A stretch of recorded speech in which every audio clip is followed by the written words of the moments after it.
It's time for a holiday edition of the Covrprice Top 10 list. The land shark is at the door, but we have a security guard dog. Let's jump into the spec. There's Superman spec on this list. Let's go into it up next on this video from Bronzeville Comics.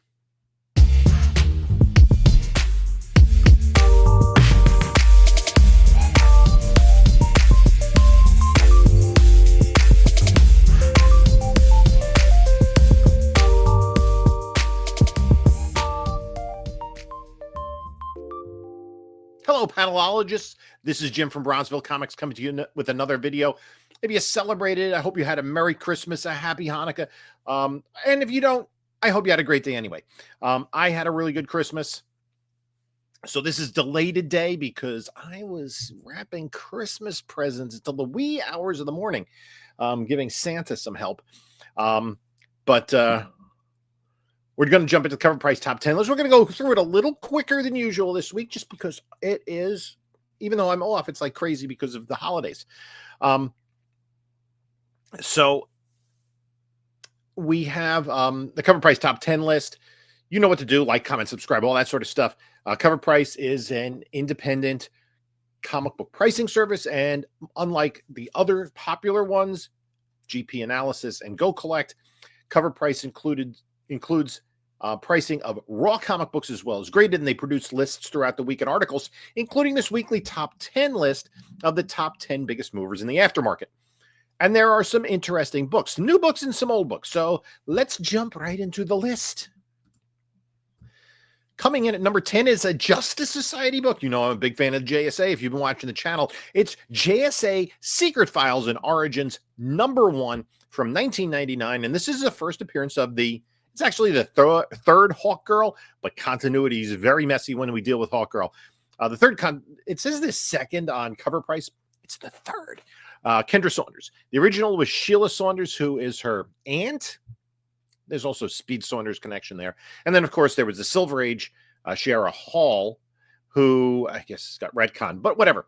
The one that we're seeing in this one is premiered in this 1999 issue. It's a book that you're probably going to get for about $15, but a 9.8 of this book, let's see, there's the census count is pretty low on this book, 138 copies on the census, only half of them are 9/8. Book from 1999, not that difficult. We can see it was up around $200 when James Gunn first made the announcement, and we've known for a while that Hawkgirl is going to be in the Superman movie, and then went all the way down under $100, and now it's back up closer to $200. In terms of, but there hasn't been a sale since March of this at a 9.8. Let me refresh this screen and make sure that is accurate. That no sale since March, at least according to Go Collect. And I like, even though it's with the Covrprice Top 10 list, include Go Collect because they have census data on graded books. So,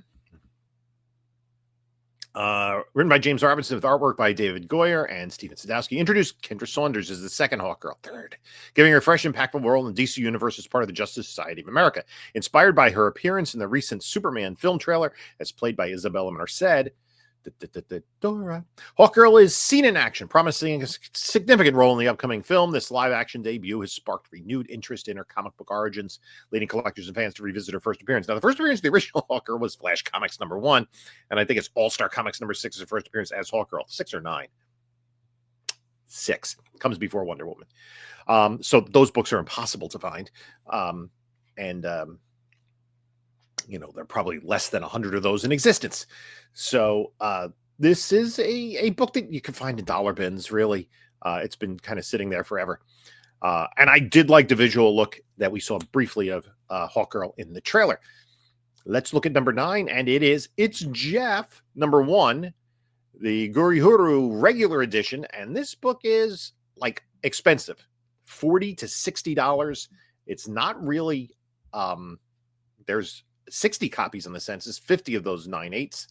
And the last sale was in October. So this book is not selling in a 9/8 either, despite the fact that it's gotten hot and made these lists. Returning to top 10 this week, the standard issue is slowed in sales a bit, yet is still increased in price. For this to become a $40 to $80 book in less than a year has been one of the biggest surprises of 2024. That folks of those jumped in early to this adorably shark-infested water. Well done. Let's go to number 8. And it is Sonic the Hedgehog, the most recent issue. This is the Tyson Hess 1 in 50 retailer incentive and $150 for a copy. Holy moly. I think the Sonic collectors are crazy. I'm not a Sonic collector. I might go see the movie with my kids this weekend. Sonic variants are incredibly unpredictable in the aftermarket. Many, despite no key details, trend for high prices simply due to their scarcity and immensely devoted fan base. While this issue is a monumental 75th for IDW, the likelihood of most shops ordering 50 copies to get this one variant is very low. Hence, those Sonic fans on a Sonic 3 film weekend, no less, had to turn to online sales. A nice sale of $160, 11 copies sold. There aren't many out there. I don't know if this will hold up. You're talking about a fairly small segment of the collecting market and the hype around the film. Let's go to number 7. And this is Deadly Tales of the Gunslinger, issue number 1, the Todd McFarlane 1 in 50 black and white Virgin variant that came out last week, Origin of Gunslinger Spawn, and costs $150 to $200. These 1 in 50 variants are going for bananas money. Gunslinger Spawn is a fan-favorite version of Todd McFarlane's original creation. So much so that interest has been immensely high to explore the Gunslinger's backstory. Written by Jimmy Palmiotti and illustrated by Patrick Reynolds, the issue explores the Gunslinger's past in the Old West, highlighting his transformation into a hell-powered hero. The narrative intertwines supernatural elements with Western themes, offering a gritty and visceral portrayal of the character's journey. AIPT Comics notes that the series runs on blood, bullets, and badassery. And Spawn fans love their variants who were treated to this rare 1 in 50 incentive ratio. It feels like it's been a while. And it's by McFarlane, and I think, fans are always clamoring for new McFarlane artwork. I'd be careful of this. Let's jump into number 6 on the list, and it's Ultimate Universe number 1, 1 year in, variant edition, the Alessandro Cappuccio spoiler variant with the first appearance of the Earth 6160 Ultimate, Nick Fury, and Wolverine. I like the story. It's an intriguing story, about $15 book, with a little twist at the end. It's been a collector and readers market lately thanks to low content news. Series like Mark Spears' Monsters, DC's Absolute Line, and Marvel's Ultimate World have dominated these lists for months now. While those are far from done, the content-based takeover is a powerful mover in terms of aftermarket traction. It's nice to see Ultimate Wolverine sink his claws into the top 10 and hold his ground. I'm interested to see more of the story. I've been reading all the Ultimate books that have been coming out, and I did like this issue. I thought it was a fun read. Let's go to numero 5, and it is Spectre, number 54 from 1997, the first appearance of the Michael Holt version of Mr. Terrific, who we're seeing in the Superman film. This book is over $100, $9.8 upwards of $340, fair market value of $374, getting close to $400. And part of that is 284 copies on the census, less than half of them in a 9.8. And again, this is a 1997. It's a late 90s book. So they should be available in reasonably high grade. And we see 400, 340, 380, 360, 360 are the recent sales, 400, 392. So this is close to a $400 book in a 9.8.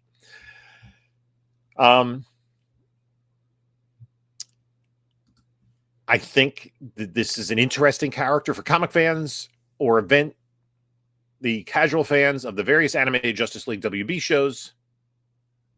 Seeing Mr. Terrific alongside Superman on screen will be an exciting dynamic for a few reasons. Mr. Terrific, also known as Michael Holt, is a brilliant mind, arguably one of the smartest characters in the DC universe. His expertise in science, technology, and strategy would complement Superman's raw power, creating an intriguing contrast between brains and brawn. Mr. Terrific's fair play philosophy, combined with his high-tech gadgets and his iconic T-spheres, would bring a unique, grounded intelligence to the dynamic with Superman. Their differing approaches, Superman's idealism and Mr. Terrific's pragmatic problem-solving, would surely make a compelling partnership. James Gunn has expressed his enthusiasm for featuring Mr. Terrific in the upcoming Superman film, highlighting the character's significant role in the plot. He stated, "I love Mr. Terrific, and these characters all get their moment in the sun." He actually has a big part of the plot. It should be noted that this is the second Mr. Terrific. The first Mr. Terrific, Terry Sloan, was a Golden Age character, briefly a member of the Justice Society in the Golden Age, and did appear again in the Silver and Bronze Age. before he was killed off in Justice League of America 173. His first appearance is in Sensation Comics #1, which is the third appearance, or the second appearance of Wonder Woman, and also the first appearance of Wildcat. I always thought that Mr. Terrific, the Golden Age version, was kind of a lame character. You got the big fair play thing on it, and he was just somebody who was very talented at a number of things, both athletically and academically. And the same is true of Michael Holt. So, and it's weird. I mean, this Spectre run was, I mean, we're 54 issues into, you know, I'm sure the print run was reasonably low. I know I have a copy in my personal collection that's sitting there in the Spectre pile. So I'm not looking to move it anytime soon. But that is a cool book. And again, late 90s, a little bit harder to find. Not something that for DC collectors have delved into, right? The post, comic book market boom and bust of the 90s. Okay, let's go to number 4, and it is Superman 712. This is just a crypto cover. That's all it is, from 2011. And it's a $25 book. And I can't find, there's no slab sales. Nobody was slabbing this book. I mean, even if you love crypto, I think there's I don't think there are copies on the census, to be honest with you. They cover. I didn't look at the CGC data, but Covrprice couldn't find a census, and also none have sold. Anyway, not only is it a great modern crypto cover, but it's a tearjerker. Written by Kurt Busiek, Superman 712 is a deeply emotional issue that focuses on crypto's search for Connor Kent, who tragically died in the aftermath of Infinite Crisis. Connor fought hard to be accepted not just as a clone of Superman, but as a hero in his own right. Throughout this journey, he formed a strong bond with Krypto that is showcased perfectly in this story. It was also very well done in the Titans TV show, one of their better character beats. For a mostly silent issue, it explores Krypto's grief and determination as he searches for Connor, tracking those last moments and reflecting the deep emotional connection they shared as much as a superdog can. It's a moving portrayal of lost heroism and the unshakable bond between Krypto and Connor, leaving a lasting impact on readers. Man, James Gunn will better never kill the dog or will never recover. You don't know. Good. Yeah, Krypto was the star of the trailer, it seems. More on that in a minute. But let's go to number 3 on the list, and it's Jeff, the Jeff verse, the Gurihiru regular edition that is selling for $10 to $15. It is from November, so there aren't really graded sales. I did pull it up, and there are 36 copies on the census, 32 and a 9.8, and it's been selling for about $20. So it isn't really a high value 9.8. Can we just say ditto here? The first print is on fire right now, pairing well with the first issue of Jeff and his first solo series. Let's go to number 2 because it is connected. I do these in reverse order. They print them in the order from 1 down, but it's Jeff, the Jeff First variant edition by Matteo Loli, and a 9.8 just sold for $130 on Christmas Eve. About a $30 book. I don't know, Jeff dreaming of being Thor. If we look at, there are 24 copies on the census, 20 and a 9.8. I don't think this is a ratio variant. And we see here the book has been jumping. I mean, it's been out for a year, November 2023. Okay. Basically a case cost book. And then in July, it jumped up. Somebody bought it for $100. In October, another $100. And then the $130 sale. It's Jeff. The Jeff First #1 is a delightful one-shot comic that compiles issues 13 to 24 of the popular It's Jeff Infinity Comics series from Marvel Unlimited. Written by Kelly Thompson with art by Gurihiru, this collection showcases the charming and mischievous adventures of Jeff the Land Shark as he interacts with various Marvel heroes. Aside from the booming popularity of Jeff right now, this issue highlights the lighthearted escapades and antics of this lovable land shark that gives Jeff his big personality in Marvel Rivals. And that's the big thing. The video game Marvel Rivals is pushing, like, it is really helping these Jeff books. And an interesting other way to get into the collecting. Both portrayed with minimal dialogue, relying on expressive artwork to convey humor and emotion, making him accessible to fans of all ages. Even without words, we know that Jeff dreams big to be the hero like Thor one day. What was he, Jeff, in the MCU? I think And they tried this with Moon Girl and Devil Dinosaur, and I think it didn't meet the expectations it did at the end. They had great success with the X-Men 97. DC is at least having great critical success with Creature Commandos. Oddly, none of those books are really jumping onto this list just yet. But I think there are characters that are very difficult to render in live action. Creature Commandos is an example of this, right? All the characters they have in there, I mean, from the main characters supporting cast, would be exceedingly expensive in practical and virtual effects, right? To do the CGI or to do any sort of practical makeup would be very difficult to do. But in animation, anything pop out of the writer's head, out of their imagination, put it in animation, and you get everything from animal, vegetable, mineral man to Congorilla, to all the characters that are actually part of Creature Commandos. I think will build up anticipation of seeing them. So I think this is true of Jeff. Could we see Jeff, the Land Shark, in animated form? I think it would be something like they did the Groot shorts.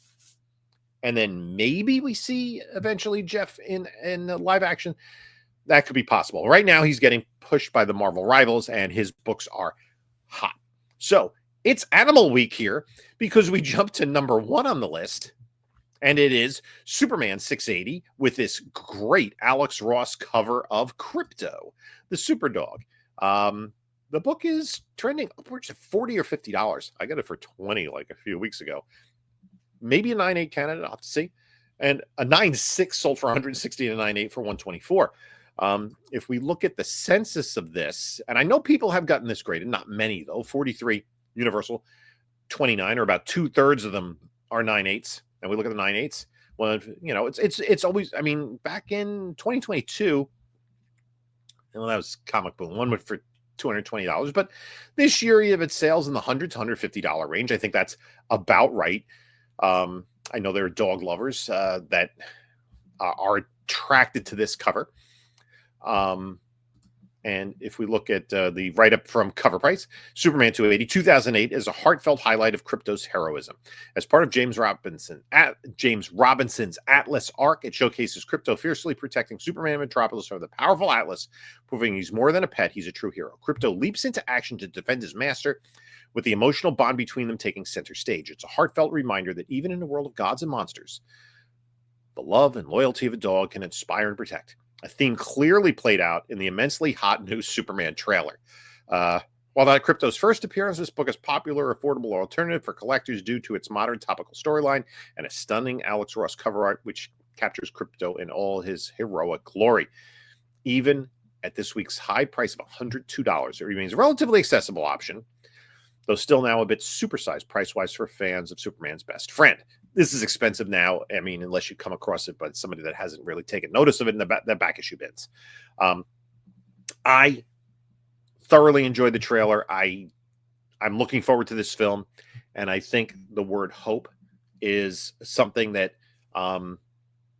is going to be a theme that we're going to see in the marketing of this film, and the idealism of Superman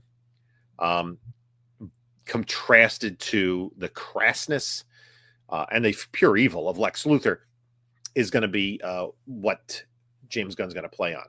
And I think there are a lot of beats that I really enjoyed. And it's getting, I think, people to appreciate Superman stories. Post-crisis, the Superman stories did get more mature. They were very juvenile, very kitschy in the 60s, did introduce some fun elements of the mythos, kind of remained in that rut through the 70s, other than maybe the early 70s when the Kryptonite No More storyline. But there was just so much Superman product out there that it was churning week after week. But I think people are now recognizing, let's find some good Superman stories, and particularly some good Crypto stories. Now, the Covrprice did not write up an article on numbers 11 through 20 because of the holidays. People taking a little bit of break this week, but they did show them. So we have here Frankenstein. This is issue number 3, the first appearance of The Bride. That's Seven Soldiers Frankenstein, I should say. West Coast Avengers, which is the first appearance. This is West Coast Avengers number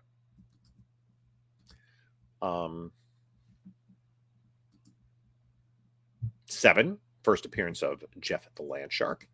That coming in at number 12. Number 13 is a variant of its Jeff. Number 14, Absolute Wonder Woman remains hot. Number 15, New Agents of Atlas, War of the Realms, New Agents of Atlas, still on the list. Due to the Marvel Rivals game and Swordmaster's appearance, I believe, all in special number 1, the first appearances of the absolute versions of Superman, Batman, and Wonder Woman. Strange Academy number 1 is on the list. That's kind of been there again. Nova number 1. Movement maybe on that project. Then Star Wars Hyper Space Stories which number is this? This is issue number 6, the first appearance of Jabba the Hutt's kid, who is, again, I forget the name. It's Jabba the Hutt's child, who is not Pizza the Hutt, funnily enough. If you know, you know. And then number 20 is this Mark Spears cover. He's done some variant covers for DC, so that might be something to keep an eye on. This is Superwoman Special number 1, a 1 in 25 by Mark Spears. So that's going to do it for this week's Cover Price Top 10. A lot of animals on the list. Crypto and Jeff the Land Shark dominating the list. So let me know what you think about the books, what you thought about the Superman trailer, and specifically Crypto. Stole everybody's heart. I got to be honest. So thanks for stopping by. You can take a look at a couple of my other videos here. And this is Jim saying until next time, enjoy your comics.